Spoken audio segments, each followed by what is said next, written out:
evening from Washington, where President Clinton tonight has expressed deep concern over the crash of TWA Flight 800, saying that the president's thoughts and concerns are with the victims and their families tonight. Now, officials say that it is too soon to say what has happened to the plane, whether it was a mechanical failure of some kind or perhaps an act of terrorism. Now, numerous boats are in the waters of the Atlantic right now. Coast Guard rescue boats, along with the Navy rescue aircraft, we are told, are searching for possible survivors. Pictures from the area there tonight show burning wreckage, burning fuel across the water. There was a report of life rafts floating on the water, but so far, no reports of any survivors. The plane went down, we understand, about 12 miles south of Long Island Sound in New York. The plane had just taken off from JFK Airport in New York City, bound for Paris. Now, eyewitnesses described seeing and hearing two big explosions, an orange fireball. And there was a loud explosion noise first, then an explosion in the air, and bright orange, bright red, into a fireball that went down, hit the ocean with pieces flying all over, and then as it hit the ocean, 5 more explosions. I was with my daughter, and I said to her, "Oh, my God, there's a plane crashing." Well, no sooner had I said those words than a huge, huge, tremendous red ball exploded. And on either side of the red ball, it was like the sun exploding, except it was red. No orange, no yellow, just red. A TWA vice president at company headquarters in St. Louis, Missouri, said that we have been mobilizing all of our resources, handling family and friends and acquaintances and other people, he said. He said, "I don't think we need to tell you how concerned and upset we are." He said, "This is the worst possible thing, of course, that could happen to us." Now, TWA says there were 212 passengers on board this 747, along with a crew of 3 in the cockpit and 14 flight attendants. That's a total of 229 on board that TWA. TWA says there were no threats made against the airline today or in recent days. But of course, in terms of terrorism, the Olympics are on everybody's mind because the Olympics are about to start in Atlanta. A spokesman for the Atlantic Committee of the Olympic Games said tonight it's too soon to say, but added she was sure that extra security precautions would be taken in Atlanta as a result of this crash until further information is known about the exact cause of the crash. Now, the plane, in fact, had arrived 3 hours earlier from Athens, Greece, before it was refueled and made ready to take off again for Paris, which is where it was headed with the passengers. Again, TWA Flight 800 down 12 miles south of Long Island, New York. On the water, no survivors reported yet. And, of course, the National Transportation Safety Board has dispatched an emergency crew, a crash team, to the site from here in Washington. I'm Sandy Gilmore reporting live. Back to you. All right, Sandy Gilmore, thank you very much for that update. Again, if you're just joining us as we come up on 5 minutes after 9 here in Portland, we want to bring you the very latest information that we've got on this plane crash off the coast of Long Island, New York. At this hour, we do know this. It was TWA Flight 800 bound from Kennedy Airport there in New York to de Gaulle Airport in Paris. It went down off the coast of Long Island about 12 miles or so. That would have been about 75 or 80 miles into its flight. 229 people on board, confirmed by TWA. And we can also tell you that despite earlier reports that there were some life rafts seen strewn about the wreckage, there are no reports of any survivors. We presume that all people on board that plane died, and some bodies are starting to drift ashore and drift up to where people can retrieve them. A very sad story indeed. And it appears as if there is a Portland connection.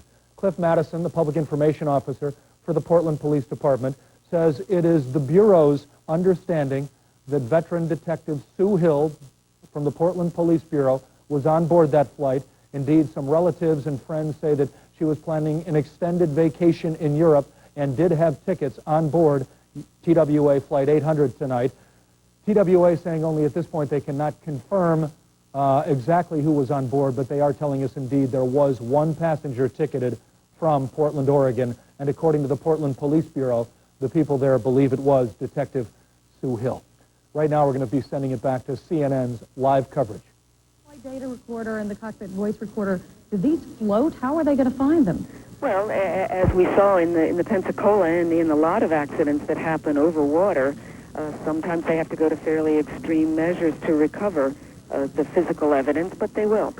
Okay, so what's next? Well, as I said, their priority is first survivors, victims, and then preserving the physical evidence. And those things are going to take a certain number of hours, and they'll be impeded, obviously, by darkness and the hazard at the scene itself. But they will get through those items and then begin the process of unraveling what's happened. The next I guess, step is for them to recover the evidence and see what conclusions they can draw early on.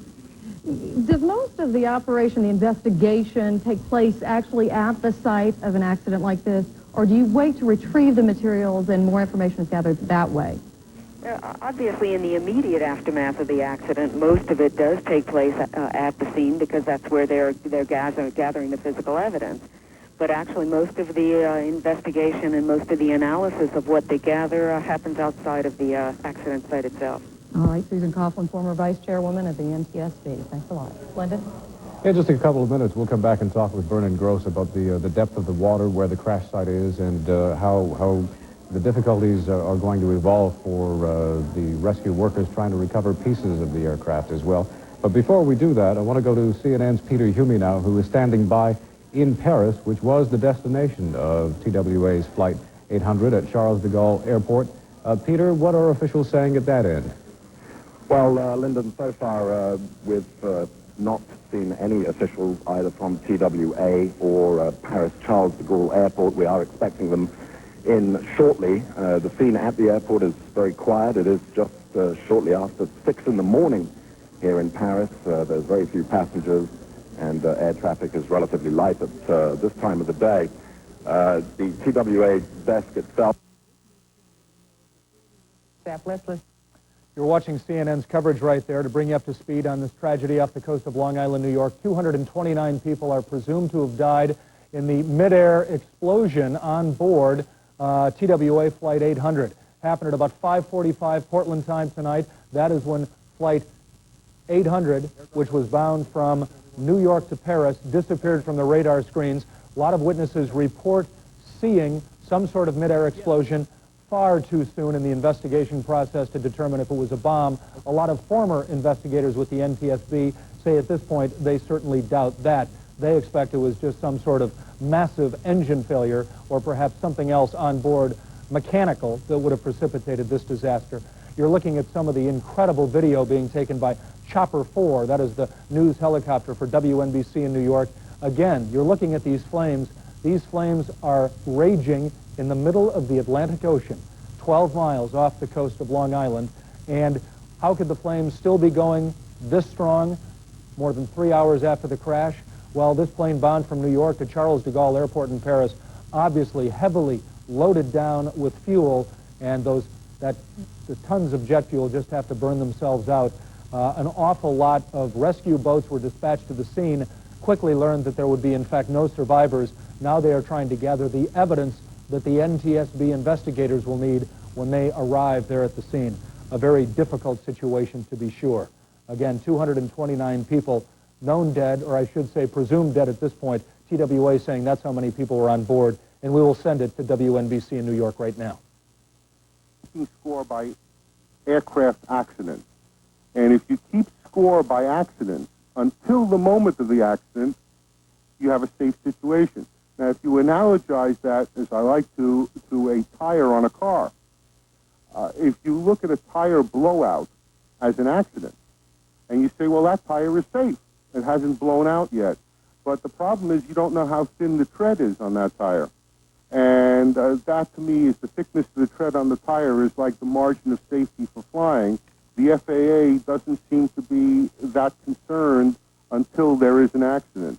Well, and so it's a concern. Ira, do you think that may change? Because, you know, for the longest time, there was a lot of concern that the FAA had this dual mission, that they had to both regulate safety and promote the interests of commercial aviation, which many saw, including, I think, you yourself in your private moments, would say was an inherent conflict of interest. You can't promote the commercial viability of the industry and at the same time be expected to thoroughly examine it and keep it perfectly safe.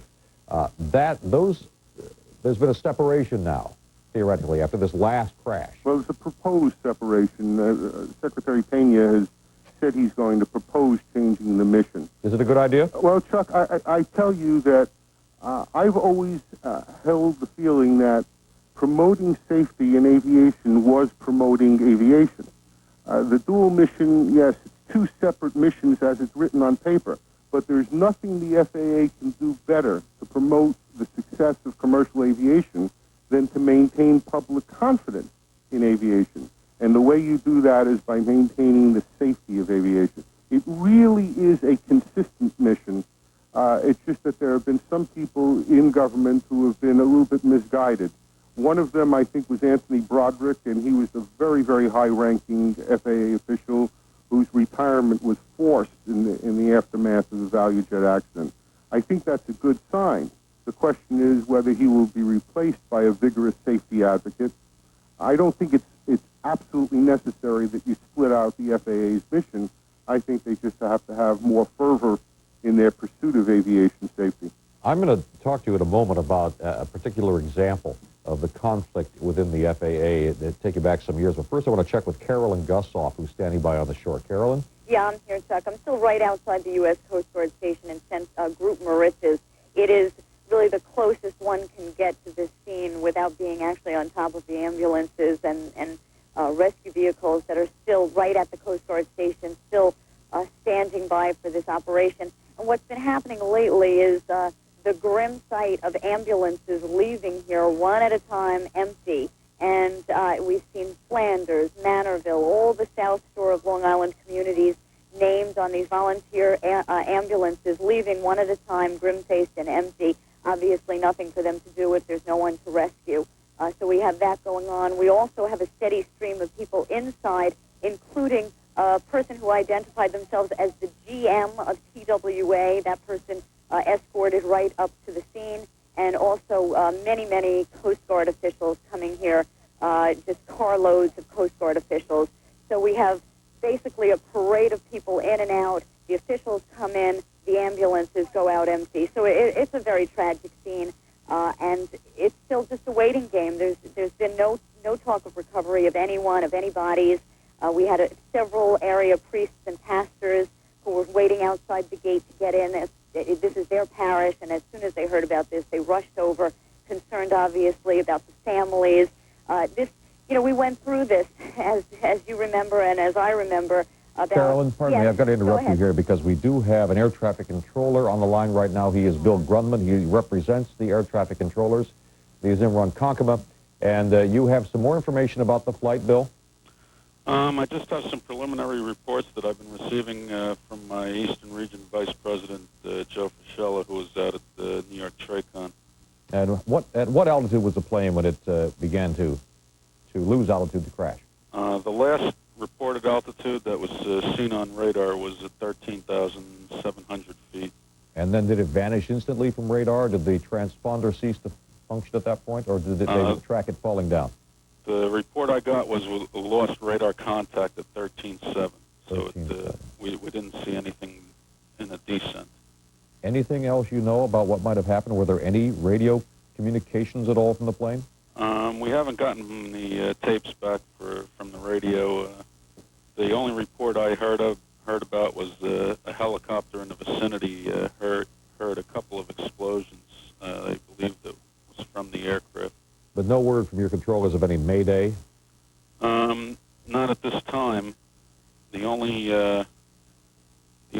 report I got was that they reviewed the radar data several times, 2 to 3 times, and that I heard there was somebody else that said that on the news, some news report was talking about it midair. After reviewing the preliminaries on the radar data, there was no indication that there was any other aircraft in the vicinity. Okay, so there were no other echoes, no other returns anywhere near this flight when it vanished? No, there weren't. There weren't any transponder codes or any primary targets in the vicinity. Okay, if an aircraft had been flying at 13,700 with its transponder turned off, would it have necessarily appeared on the radar? There's a possibility that it would not have shown up. in that area over the water, and we usually get very good returns, and it's probably unlikely that it would not have shown up. And how much air traffic was there in the area at the time, do you know? I really can't answer. I was under the jurisdiction of Boston Center, I believe, at the time. You are an active controller? Yes, I am. All right. In these transatlantic flights, how are they normally handled? Out of Kennedy? Yes. Normally they depart Kennedy, the tower hands them off to the New York TRACON, and they in turn hand off to Boston Center, who keeps them on radar until they either enter New York Oceanic or the Canadian Oceanic airspace. And where we have is this aircraft had already been handed off to Boston radar. Yes, it had already been handed off to Boston radar. They usually take control of the aircraft above 13,000 feet. Uh-huh. So they had just made that handoff, just were climbing through 13,000 to 13,700, and suddenly they were lost. Right. I'm sure Boston was working them a couple of minutes prior to that before they entered Boston Center airspace. Bill, if you can contact anybody to find out any of the controllers you know who might have been working that flight, if you can contact them and find out if there was indeed any radio communication from the plane indicating any distress or any problem, and get back to us, I'd appreciate it. Okay, I'll try. Okay, thank you, Bill. Thank you very much. And once again, let's just stay with Chopper 4 here and take a look at the scene as this incredibly, the wreckage continues to burn on the ocean out there. We are now 3.5 hours after this plane crashed into the ocean 10 miles south or 12 miles south at the south shore of Long Island, off the Mauritius area. And you can see that we still have flaming debris floating on the water. A lot of it appeared to be earlier fuel-fed fires, but obviously these are pieces of the airplane that continue to burn. We can see in the upper, we could see a moment ago in the upper right-hand corner, a rescue boat inching closer to the fires. But obviously there is some danger here to rescuers. A moment ago when we were looking from Chopper 4, we saw there was a big flare-up, flames towering in the air, black smoke boiling off those flames. So I think there is some caution being taken, or should be taken necessarily, by those who are out there searching for possible survivors in this area where there is perhaps still a great deal of unburned jet fuel floating around that might ignite, where you don't know where all the wreckage is. It's pitch black, and as Tom Frick up in Chopper 4 told us, a bit foggy. Tom, you still up there? I guess we've lost Tom? Yes, Chuck. Good. We're still up here. You can see a small flare up there, but again, a lot of those flames we were showing you just a little while ago. As we pull out here, you can see how they're dying down rapidly now. Just the embers themselves, the pieces of fuselage that we saw flaring up a little while ago, those flames nowhere near as large as they were before. Again, yes, as you were saying, there was what appeared to be one emergency vehicle inching its way toward the fire, trying to avoid getting too close, I guess, to avoid getting any additional injuries to the rescue individual, any of the rescue crews themselves. But again, that vehicle, that boat, that rescue boat, pulled quickly away from the area as well. But there are a lot of rescue boats in the area, a lot of white lights. As we pull out, you can see a lot of white lights in the area. It's again, it is very dark. There is no visible horizon out here. It is very hazy, and that is hampering a lot of the rescue effort. Right now, we don't have, we have just a couple rescue helicopters, Coast Guard helicopters still on the scene. Most of the helicopters have gone back to refuel, which we're going to be doing shortly. I was going to suggest that, Tom. I think we've taken you your limit here, and you guys head on back, fuel up on Chopper 4. Thank you very much for terrific service out there and for getting us in and getting those pictures of that terrible crash site. TWA Chang is standing by on shore. TWA, you have an eyewitness? Yes, Chuck.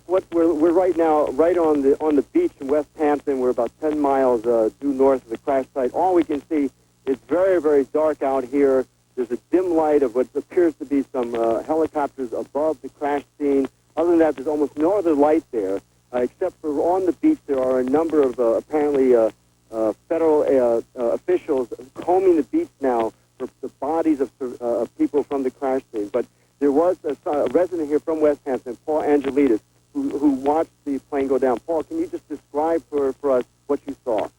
I sure can. At about 8:30, I was out looking out over the ocean, and I saw what my first impression was a flare, like an emergency flare. It was a shooting towards the east, and it had a tail, and it was almost looked like a parabola, like a firework. And what happened was I then realized that there was more going on. This wasn't an emergency flare. I then saw a fireball in the sky, and then watched the fireball drop towards the east. Did you hear an explosion? Well, the explosion followed, but then the fireball disappeared in the haze just above the horizon. After that, I heard a series of 3 explosions in rapid fire, and then there was a delay, and then I heard 2 more explosions in rapid fire. So actually what you heard, though, you saw the flames first, and then you heard the explosion. Yes, that's correct. And now that's Paul Angelidis, a West Hampton resident, who is apparently, you were on the beach and apparently watched flight TWA Flight 800 crash into the ocean. As he described, he saw the fireball first, and then after that, 3 explosions. And that's pretty much the scene here. It's actually pitch black here now. You can barely see anything at all other than the lights from what appear to be a few rescue vehicles on the beach, and there are not many of them at this point. It seems as if this is wrapping down. Reporting live from out in West Hampton, TWA China News Channel 4, now back to Chuck in the studio. All right, TWA, thank you very much, and I want to make clear from the control room here whether or not we have a live shot from Chopper 4 as they're departing, or is this videotape? All right. This is videotape earlier taken because Chopper 4 is heading back for fuel, and this is videotape of the crash scene, the flaming debris in the water.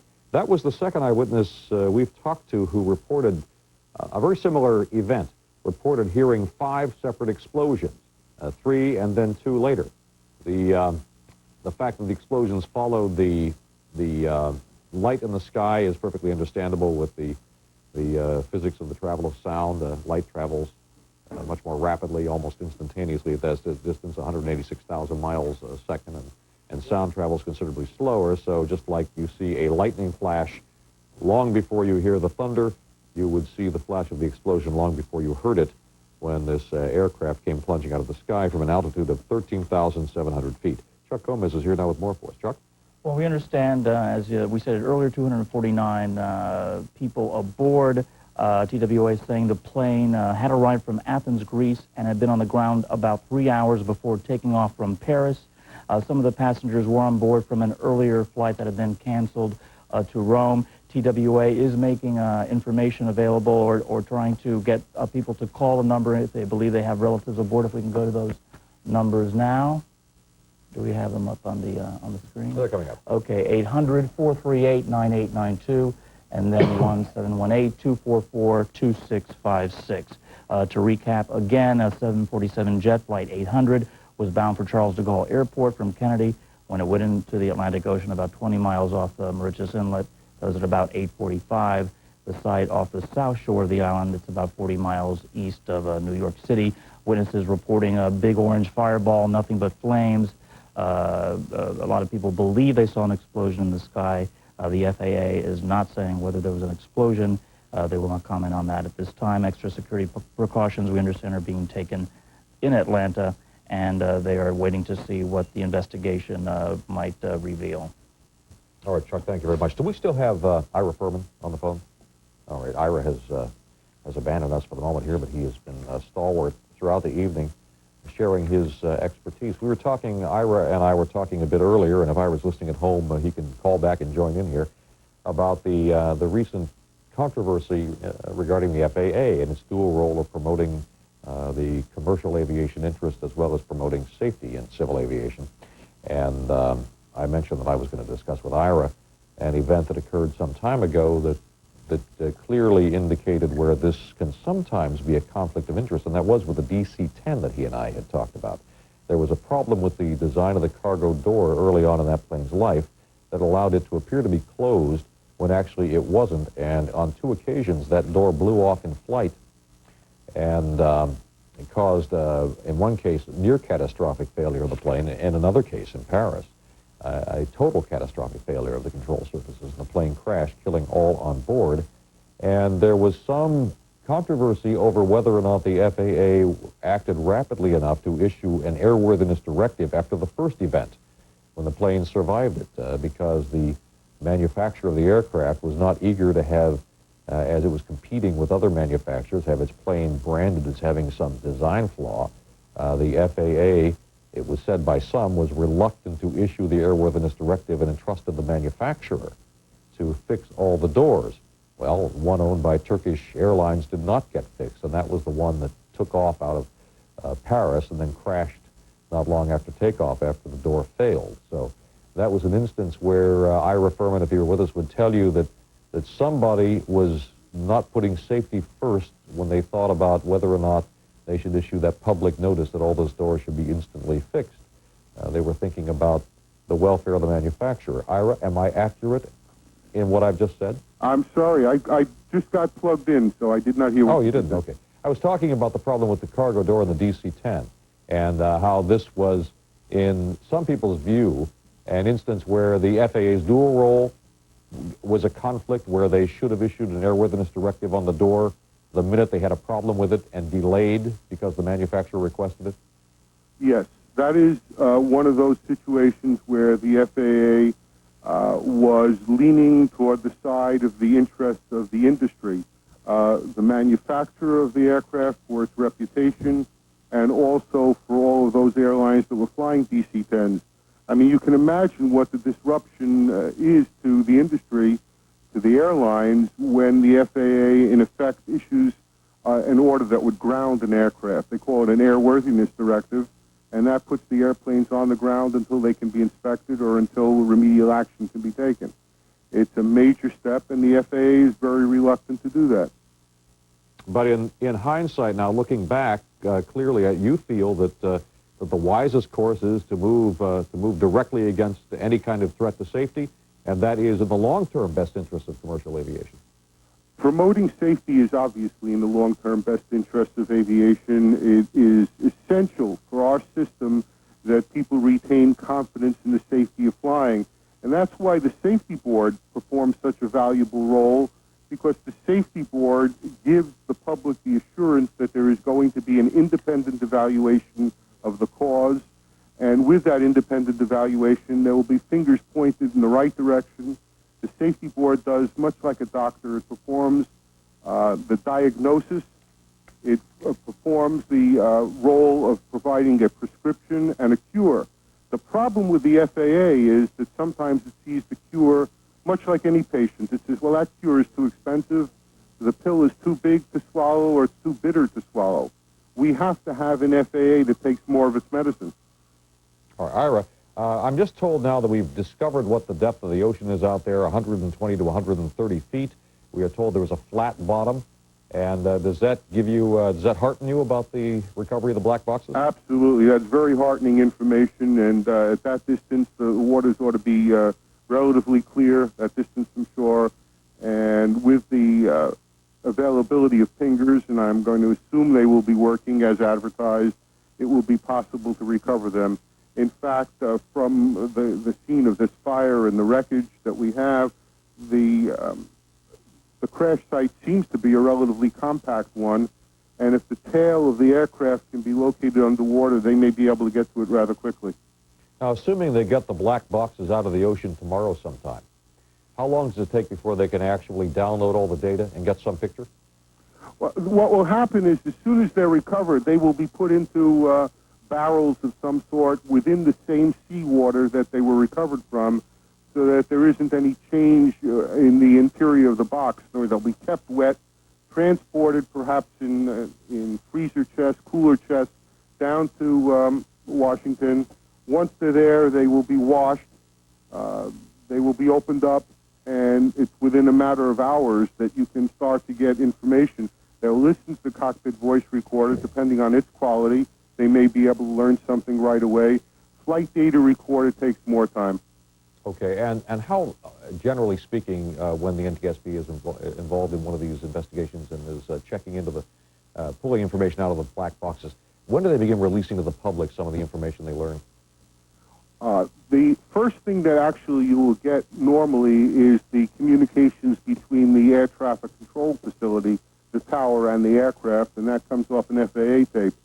With the cockpit voice recorder, it's necessary for them to assemble a group of people who are experts at listening to the sounds in the cockpit. Right there, you were listening to WNBC's coverage of this plane crash off the coast of Long Island tonight. That was Ira Furman, a former investigator with the National Transportation Safety Board, Chuck Scarborough, the anchorman for WNBC in New York, informing Mr. Furman that the people say that the Atlantic Ocean, at the point where that plane went down and is still burning at this hour, about 120 to 130 feet deep. Ira Furman, the former investigator, says that's a shred of good news when it comes to finding out what caused this disaster. He says that at that depth, the ocean should be fairly clear. It should be fairly easy for the investigators to recover the black box voice recorder and cockpit data recorders to give us some insight into exactly what happened with TWA flight number 800 from New York to Paris tonight. As we flip past 9:30 here in Portland, it is about 12:30 back in New York, and as you know, that situation there is very, very intense. We can tell you that at this point, the flight disappeared from radar. This was TW Flight 800, disappeared from radar. It was being tracked by the FAA facility there in Boston, even though it was leaving out of New York.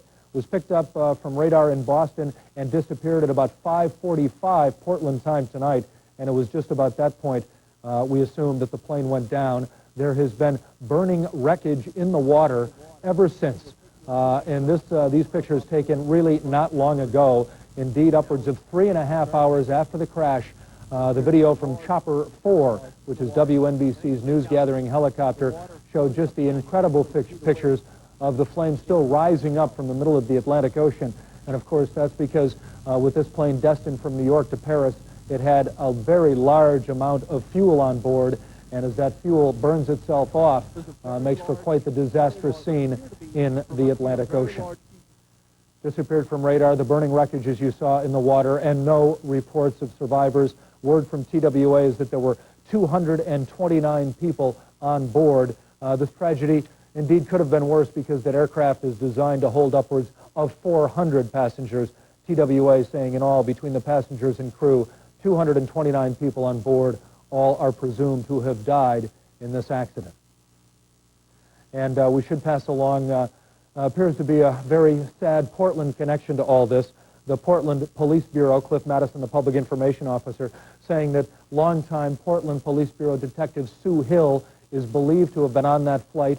Sue Hill was looking forward to 5 weeks off, an extended vacation in Europe.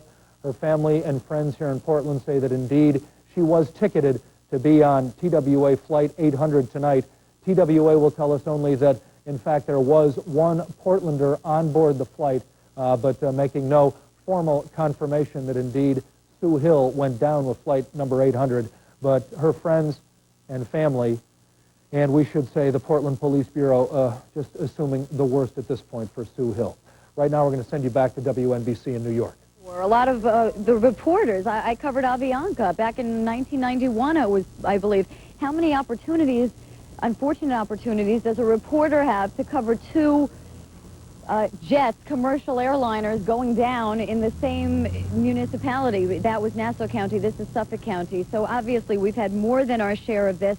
And I think for some Long Islanders this is even worse because these are people that could be our neighbors. This was a flight that originated at JFK. Avianca obviously originated from Bogota, Colombia. And not human life is human life, but we didn't know those people personally, some of us. This flight originated from JFK. It was going to Paris. These could be anyone. These could be our family. These could be our friends. And you really sense that here among the rescue workers. You sense that among the police, among the clergy. People just came from near and far to see what they could do to help, and then they get here and it appears that there's nothing they can do to help. So it's really just a horrible moment right now. Carolyn, it is, and in the Avianca crash, at least there were miracles. People did survive. That was an airliner, I think it was a 707 that ran out of fuel and crashed and did not burn. So there were people who survived that crash. So far, there are no reports of any survivors in the crash of TWA Flight 800. It is out of the water where John Miller is on a boat. John? Well, we're still approaching this scene. This is 12 miles out to sea, just off Moriches Inlet. The current is running east towards Southampton, but we're coming now within a mile of it, and even from this distance you can see flames dancing across the horizon, leaping into the sky, a tremendous amount of smoke, a lot of traffic, as you can probably hear in the background on the Coast Guard emergency frequency, and literally more than a mile of vessels lined up on either side of this, blocking the area and assisting in the rescues. But the fire, as you've probably seen from the chopper, is still raging, and it's quite a dramatic scene out here. It is a very clear night, extremely clear, not a cloud in the sky, a million stars above, with this horrific scene unfolding on the water. From where you are, John, can you tell how high the flames are reaching into the sky? Well, I mean, you know, we are still at least a mile or two out. It is a long line of flames. They are leaping high above the horizon. It looks very intense, and it looks like it is not darkening down in any way. In fact, as I speak to you, it seems to be increasing in power. It is an eerie scene, watching the fire and water mix like that, isn't it? It is. It's reminiscent of pictures we've seen from offshore oil rig fires. I have never seen anything like this. I've covered a number of plane crashes, including planes that went down in the waters. But this is a plume of smoke drifting to the east with the wind, and just a mile of flame leaping across the water. Well, John, thank you very much for that eyewitness report, and stand by on the boat. Andrew Glassman is standing by also at Kennedy Airport for us. And Andrew, I know the families have been arriving there who put their loved ones on that plane. Are they still coming in? We're hearing from TWA that they have set up part of their ambassador lounge in the international terminal to accommodate the families. As we told you earlier, the New York City Police Department was here. The airline had clergy on hand here to do whatever possible to comfort them and give them the latest information in this terrible circumstance. I have moved over here to the press room at Kennedy Airport, where Mayor Rudolph Giuliani has arrived. We're told that within about 5 to 10 minutes, he'll be taking the podium to tell us what he knows about the circumstances of the downing of Flight 800. Although at this point, the latest we've heard from this room is from a TWA official that there are no survivors at this point, no known survivors. He did tell us that there were 229 people on board the aircraft. He broke it down in this fashion, saying there were 29 people in first class, 183 people in coach, there were 3 people in the cockpit in the flight crew, and 14 flight attendants, totaling 229 missing persons at this point. One other detail that was pointed out is that this aircraft, and he gave us the tail number, this aircraft had arrived at Kennedy Airport from a flight from Athens, Greece, 3 hours prior to departing Kennedy Airport tonight. But other than that, those are the latest details from TWA. Mayor Giuliani will take the podium, and as you can imagine, this is a complicated search and rescue operation ongoing now. A number of different city, state, and local agencies involved. I'm sure he will speak about the incredible coordination necessary to coordinate all of these men and material in the pitch black darkness 12 miles out in the Atlantic Ocean. I'm sure we can expect to hear more details on that, although at this point I'm not sure if the airline knows much more than we do right now. Chuck. Okay, thank you very much, Andrew. We, of course, will get back to you as soon as the mayor appears and offers whatever observations he has this evening after visiting the airport and seeing the scope of the tragedy that has befallen this area. It is worrisome, it is tragic, and our hearts certainly go out to those of you who have loved ones on that aircraft and friends as well.